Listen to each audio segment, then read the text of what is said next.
అదే RTV app వార్తల్ని క్షణాల్లో చదివే అవకాశం ఉంటుంది. ఒక న్యూస్ పేపర్, ఒక టెలివిజన్ ఛానల్ మీ చేతుల్లో ఎప్పుడూ ఉంటాయి. రానున్న సార్వత్రిక ఎన్నికల్లో టీడీపీ, జనసేన, బీజేపీ పొత్తులు ప్రభుత్వం రావాలన్న దృఢ సంకల్పంతో ఈరోజు వారి అభ్యర్థుల జాబితాలను ఒక్కటొక్కటిగా విడుదల చేస్తున్నారు. అందులో భాగంగానే తొలి జాబితాలో 94 మంది టీడీపీ అభ్యర్థులను ప్రకటించినటువంటి మాజీ ముఖ్యమంత్రి చంద్రబాబు నాయుడు ఈరోజు మలివిడత జాబితాను కూడా విడుదల చేశారు. తొలి జాబితాలో శ్రీకాకుళం ఉమ్మడి జిల్లాలో 4 అభ్యర్థుల పేర్లు ప్రకటించారు. మలి జాబితాలో మాత్రం ఒక్క నరసన్నపేట బొగ్గు రామమూర్తి తప్ప మిగిలినటువంటి ఏవైతే పార్లమెంటరీ కాన్స్టిట్యున్సీ పరిధిలో 3 స్థానాలకు మాత్రం ప్రకటించారు. ప్రస్తుతం ఆ పార్లమెంటరీ ఇన్ఛార్జిగా వ్యవహరిస్తున్న కోన రవికుమార్ మనతో ఉన్నారు. తొలి జాబితాలో ఉమ్మడి శ్రీకాకుళం జిల్లాలో 4 నియోజకవర్గాలు, మళ్ళీ జాబితాలో పార్లమెంటరీ పరిధిలో ఒక్క స్థానాన్ని ఈరోజు అభ్యర్థి ప్రకటించారు. ఈ ప్రకటన నేపథ్యం మాత్రం రేపు గెలుపు గుర్రాలకే ప్రాధాన్యత ఇస్తున్నట్టు అనిపిస్తుందా మీకు పార్టీ ఇన్ఛార్జ్? అంటే రాష్ట్రం కోసం పొత్తు పెట్టుకున్నాం.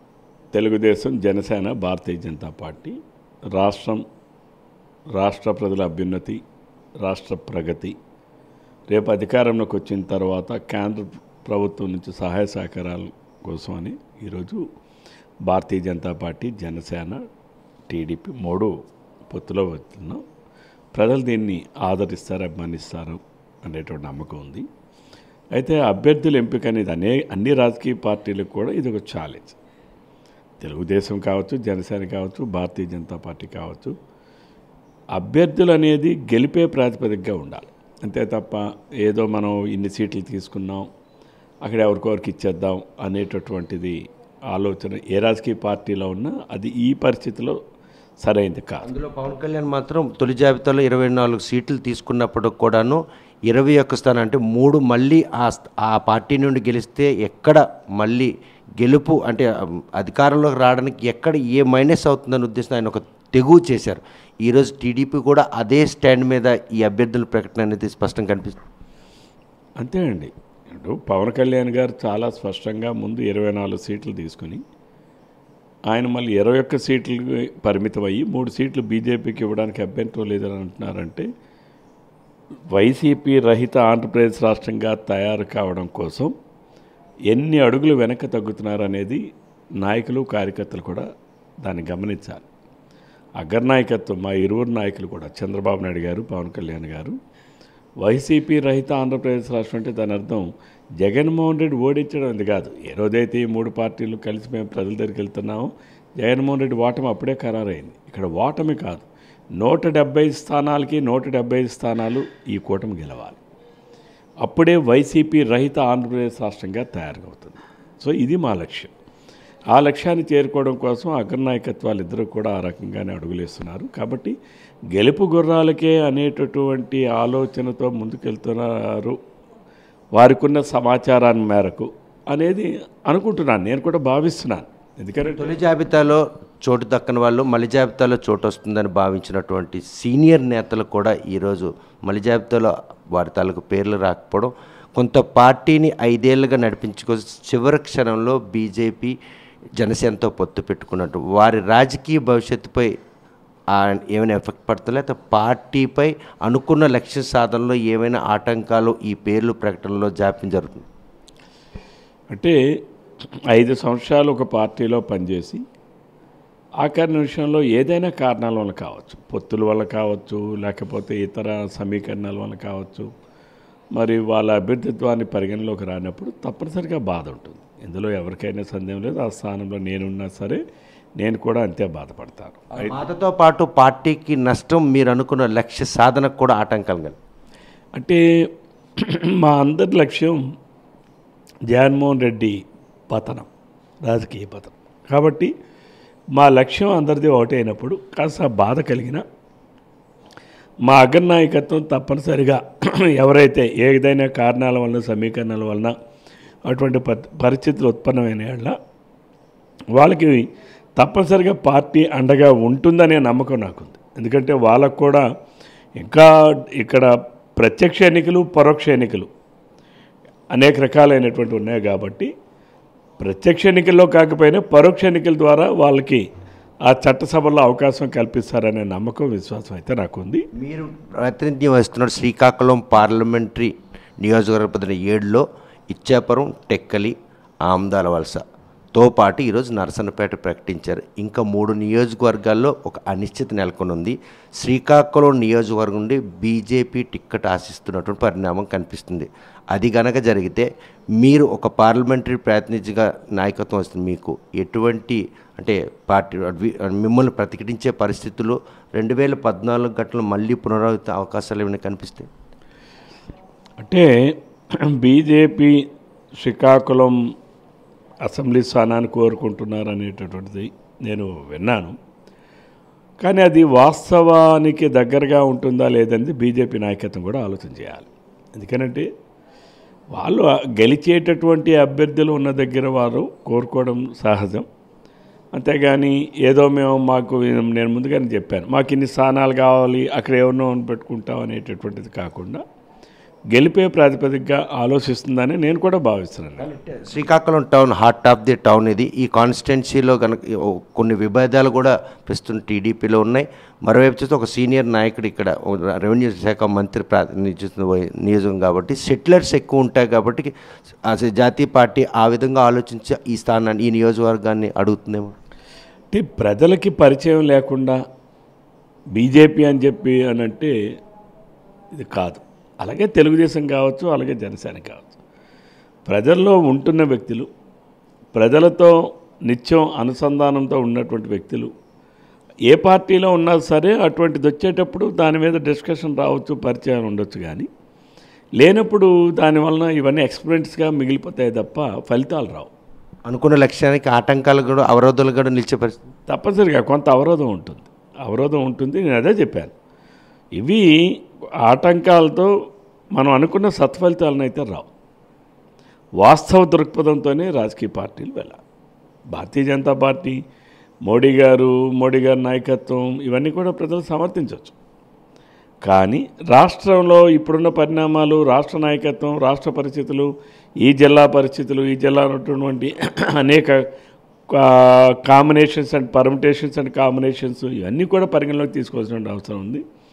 ఒక అభ్యర్థి గెలుపుకి ఒక రాజకీయ పార్టీ ఒక్కటే కాదు, అనేక సమీకరణాలు ఉంటాయి. వాటిని అన్నిటినీ కూడా మనం బ్యాలెన్స్ చేసుకొని వాటిని కొన్ని పాజిటివ్గా తీసుకొని కొన్ని నెగిటివ్గా ఉన్నాయి వాటిని పాజిటివ్గా మలుచుకొని వెళ్ళినప్పుడే మనం ఇక్కడ విజయం సాధిస్తాం. కాబట్టి చూడాలి. పాతపట్నం నియోజకవర్గంలో టీడీపీలో 2 వర్గాలతో పాటు అక్కడ జనసేన కూడా బలంగా ఉంది. అటువంటి నియోజకవర్గం కూడా ఈరోజు జనసేనకు అడుగుతుంది. మీరు ప్రాతినిధ్యం వస్తున్నట్టు ఈ పార్లమెంటరీ నియోజకవర్గం పాతపట్నం గురించి మీరేమనుకుంటారు? పాతపట్నం నియోజకవర్గం తెలుగుదేశమే స్ట్రాంగ్గా ఉన్నాం, ఇందులో ఎవరికి ఎటువంటి సందేహం లేదు. ఇందాక నేను మొదటి నుంచి చెప్తున్నాను, నా పర్సెప్షన్ ఒకటే. తెలుగుదేశం అయినా, జనసేన అయినా, భారతీయ జనతా పార్టీ అయినా 175 స్థానాల్లో అక్కడ ఉండే అభ్యర్థులు, జనసేన అభ్యర్థి ఎవరు, తెలుగుదేశం అభ్యర్థి ఎవరు, భారతీయ జనతా పార్టీ అభ్యర్థి ఎవరు, వీళ్ళ ముగ్గురులో ఎవరు గెలుపుకి అవకాశం ఎక్కువగా ఉంది అనేటటువంటిది ముఖ్యం. అది ఎవరైతే వాళ్ళకి ఇవ్వాలి, అది ఏ పార్టీ అయితే ఆ పార్టీకి. పాజిటివ్గా ఏ ఒక్క అభ్యర్థి ఉన్నా సరే ఆ పార్టీ తీసుకొని ఆ రకంగా అయితేనే మనం వైసీపీ రహిత ఆంధ్రప్రదేశ్ రాష్ట్రంగా తయారు కాగలం. చూస్తే పలాస నియోజకవర్గంలో ఆశావాహులు లేకుండా 5 ఏళ్ల పాటు ఆ నియోజకవర్గంలో టీడీపీని కాపాడుకుంటూ తన వ్యక్తిగత జీవితాల్లో ప్రతిపక్షాలు ఎన్నో ఆరోపణలు చేసినా కూడా తనకే టిక్కెట్ వస్తుందని ఆశపడినటువంటి శిరీష మొదటి జాబితాలో పేరు లేపడం, మళ్ళీ జాబితాలో కూడా పేరు లేపడం, ఆ నియోజకవర్గం ప్రజలందరూ కూడాను ఈరోజు ఒక ఆసక్తి నెలకొనే పరిస్థితి. ఆ పార్లమెంటరీ ప్రాతిపదికలో ఉన్నటువంటి ఆ నియోజకవర్గం గురించి రవికుమార్ ఏమనంటే, ఇవి పార్టీ అన్ని రకాలుగా చూసుకుంటుంది. మాకైతే నాకున్న అవగాహన మేరకు శిరీష్ అనే అభ్యర్థిగానే భావిస్తున్నాను ఈ నిమిషం వరకు కూడా.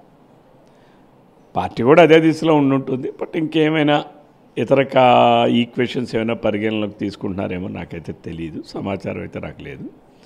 బట్ మా సైడ్ నుంచి అయితే తప్పనిసరిగా శిరీష్ అనే శిరీష్ గారే అభ్యర్థి.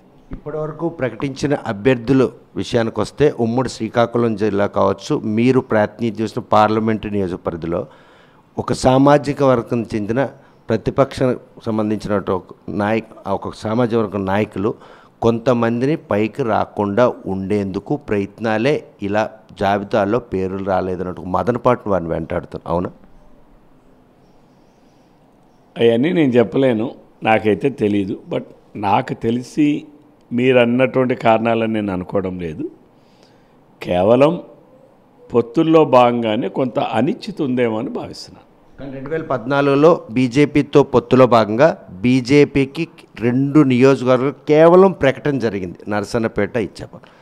దివంగత నేత ఎర్రంనాయుడు దేవాలయం ప్రజాసదన్ని విధ్వంసం చేశారు.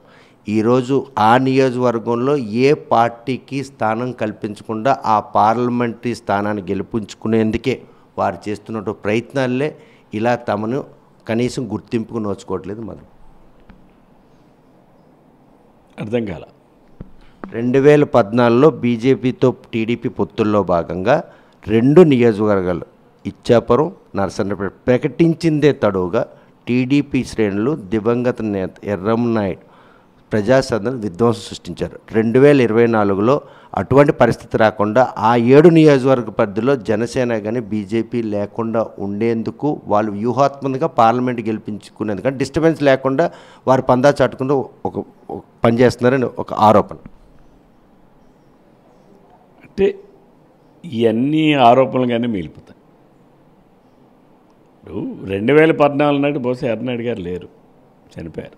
దివంగత నేతే వాళ్ళ అబ్బాయి పోటీ చేసినప్పుడే పొత్తుల్లో భాగంగా నరసన్నపేట, ఇచ్చాపురం ప్రకటించిందే తడుగా విధ్వంసం సృష్టించినటువంటి టీడీపీ శ్రేణులు ఈరోజు ఆ నియోజకవర్గానికి పార్లమెంట్కి ఎవరైతే ఈరోజు బరిలో ఉన్నారో ఆ వర్గం ఈరోజు ఈ 7 నియోజకవర్గాల్లో ఏ పార్టీకి కూడా అవకాశం ఇవ్వకుండా ఉండేందుకు వాళ్ళు చేస్తున్న ప్రయత్నమే వాళ్ళ ఇప్పుడు ఉన్నటువంటి పని చేస్తున్న పేర్లు రావట్లేదని ఆరోపణ. తెలీదు మరి ఇవన్నీ నేను అనుకోవడం వాళ్ళ వలన వస్తుందా ఎవరా అనేది నేనేం మాట్లాడను కానీ నాకు తెలియదు. కానీ బట్ వీటన్నిటికీ రాజకీయ పార్టీ ఇంకా ఎందుకంటే షెడ్యూలే రాలేదు, ఇక టైం ఉంది.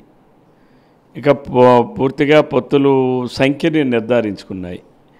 కొన్ని స్థానాలు అటు ఇటుగా ఉండొచ్చేమో అని అనుకుంటున్నాను నేను. It's my speculation, but it's not my opinion, it's my speculation. కాబట్టి అందులో భాగంగా ఏమైనా అనిశ్చితి ఉందేమో అని భావిస్తున్నాను. 5 ఏళ్ళుగా ఆ పార్లమెంటరీ పరిధిలో 7 నియోజకవర్గాలను కూడా కొట్టినపిండిగా తిరిగారు, అందరిని కూడా చూశారు, పార్టీ పరిరక్షించుకొని వాళ్ళు చేసినటువంటి పోరాటాలు కూడా మీరు చూశారు. ఈరోజు వాళ్ళకి సీట్లు రాలేదు, మదనపాటులో అర్థం ఉంది. ఉంటుంది కదా, తప్పనిసరిగా ఉంటుంది. ఇప్పుడు 5 సంవత్సరాల పాటు పార్టీని అన్ని రకాలుగా అన్ని కార్యక్రమాల్లో వాళ్ళని ముందుకు తీసుకొని వెళ్ళి ఈరోజు ఏదైనా పొత్తుల్లో భాగంగా కావచ్చు, లేదా ఇంకే సమీకరణాల వల్లనే కావచ్చు, రానప్పుడు తప్పనిసరి వాళ్ళ బాధ ఉంటుంది.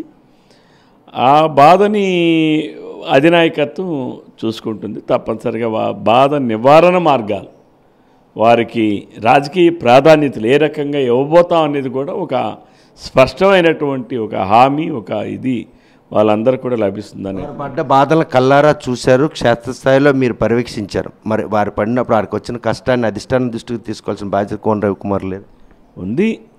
దానికి పార్టీ ఒక సిస్టమ్ ఉంది, దానికి జోనల్ కోఆర్డినేటర్స్, కాన్స్టిట్యున్సీ కోఆర్డినేటర్స్, మన పార్లమెంట్ కోఆర్డినేటర్స్ ఉన్నారు.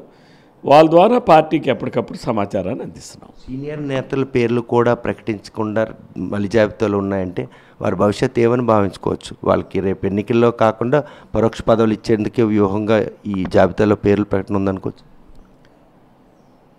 అదే అధినాయకత్వం చూసుకుంటుంది. It's not my part and it's not my job. చూస్తే 2024లో వైసీపీ రహిత ఆంధ్రప్రదేశ్ అంటే 175 స్థానాల్లో ఒక్క స్థానం కూడా వైసీపీ గెలకుండా ఉండేందుకు టీడీపీ, బీజేపీ, జనసేన పెట్టుకున్న పొత్తుల్లో అభ్యర్థులు ప్రకటించారు. ఆ అభ్యర్థులందరూ కూడా గెలుపు గుర్రాలై ఉండాలన్న ఉద్దేశంతో ఇటు టీడీపీ కావచ్చు, అటు జనసేన కావచ్చు, బీజేపీ కూడా ప్రయత్నిస్తుంది. అందులో భాగంగా బీజేపీ కూడా శ్రీకాకుళం జిల్లాలో శ్రీకాకుళం నియోజకవర్గాన్ని ఆశించిన వెనక ఆ ఆశించినటువంటి వ్యక్తి ఐడెంటిటీ ఏ మేరకు ఒకసారి పునఃపరిశీలించుకోవాలని చెప్పారు. జనసేన అధినేత పవన్ కళ్యాణ్ ప్రకటించినటువంటి 24 సీట్లు ఇచ్చినప్పుడు కూడా ఆ పార్టీ నుండి 3 సీట్లు బీజేపీకి ఇచ్చి ఈరోజు ఆ 21 మంది గెలుపుకి తన వంతుగా దోహదపడాలనే ఉద్దేశంతో ఆయన 3 డివిజన్లు తగ్గించుకున్నారు. ఇటువంటి పరిణామాలు చోటు చేసుకునే నేపథ్యంలో టీడీపీ ప్రకటించినటువంటి మొదటి 94, రెండవ 34 దీంట్లో మరి శ్రీకాకుళం జిల్లాలో ఇప్పటివరకు 5 అభ్యర్థుల పేర్లు మాత్రం ప్రకటించారు. ఇంకా 5 ప్రకటించాల్సి ఉంది. అందులో పాలకొండ నుండి జనసేన అభ్యర్థి ప్రకటించే అవకాశం ఉందని చెప్పి ఆశాభావాలు ఎదురు చూస్తున్నారు. మరోవైపు శ్రీకాకుళం నుండి బీజేపీ అభ్యర్థి కావాలని ప్రకటిస్తున్న ఈ నేపథ్యంలో మిగిలిన 3 స్థానాల్లో నెలకొన్న అనిశ్చితకు త్వరలో తెరపడుతుంది.